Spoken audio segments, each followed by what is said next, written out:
दोस्तों इस जाहिल की बात सुनिए और मेरे जवाब के बाद आपको डेफिनेटली पता चल जाएगा कि ये चमचे और इसके चाटुकार कितने गवार, कितने अनपढ़ और कितने बड़े जाहिल हैं। इस देश के अंदर दलित प्रधानमंत्री होना चाहिए। क्यों नहीं है इस देश के अंदर दलित प्रधानमंत्री? क्यों नहीं मिल सकता? इस देश में 80% आबादी SC ST OBC की, लेकिन आज तक इस देश में SC ST OBC का प्रधानमंत्री नहीं मिल पा रहा है। मैं पूछ रहा हूं, अगर वास्तव में क्यों हिंदू राष्ट्र चाहिए? हिंदू राष्ट्र धर्म के नाम पे क्यों चाहिए? बाबा साहब का संविधान बुरा लगता है क्या इस देश के लोगों को? सबको समान भाव देना बुरा लगता है क्या? क्या समानता का भाव बेकार की बात है? अगर समानता का भाव बेकार की बात है तो मोदी जी घोषित करें ये देश हिंदू राष्ट्र है। इसके एक एक शब्द इसके जाहिल होने के सबूत हैं। इसको पता नहीं कि हमारे प्रधानमंत्री OBC हैं। और रे जाहिल, SC ST ने हमारे ग्रंथों की रचना की है। हमारे वेदव्यास जो थे ना, वो महाभारत के रचयिता हैं और वो SC थे। और हमारे वाल्मीकि जो है ना, वो हमारे रामायण के रचयिता हैं और वो ST थे।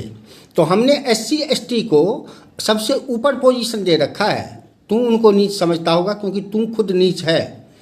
और बात रही OBC की, तो अरे हमारे नारायण OBC के घर में पैदा लेते हैं। श्री कृष्ण को हम नारायण का अवतार समझते हैं और वो OBC के घर में पैदा लिए हैं। फिर से ये शुगर कहता है कि समानता की बात। अबे संविधान ने समानता दिया कहाँ है? संविधान ने समानता कहाँ दिया है? संविधान ने जनरल SC ST OBC बना दिया है। और फिर शुगर तो समानता की बात करता है और फिर कहता है कि बाबा साहब का संविधान।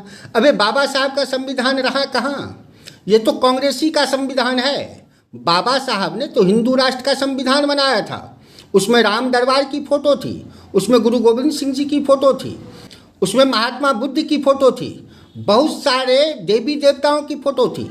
यही इंडिकेट करता है कि वो हिंदू राष्ट्र की कल्पना करके चलते थे। और तुम्हें पता नहीं होगा सुअर कि बाबा साहब एक भी मुसलमान को नहीं चाहते थे कि इस देश में रहें। और सुन, हिंदू राष्ट्र होने से इक्वलिटी आता है सुगर। हिंदू राष्ट्र होने से डिफ्रेंशिएट नहीं होता। साले सुगर कहीं के अनपढ़ गवार आ जाते हैं भौंकने के लिए कुछ भी, और इनको सुनने वाले जाहिल भी सुनते रहते हैं इनको।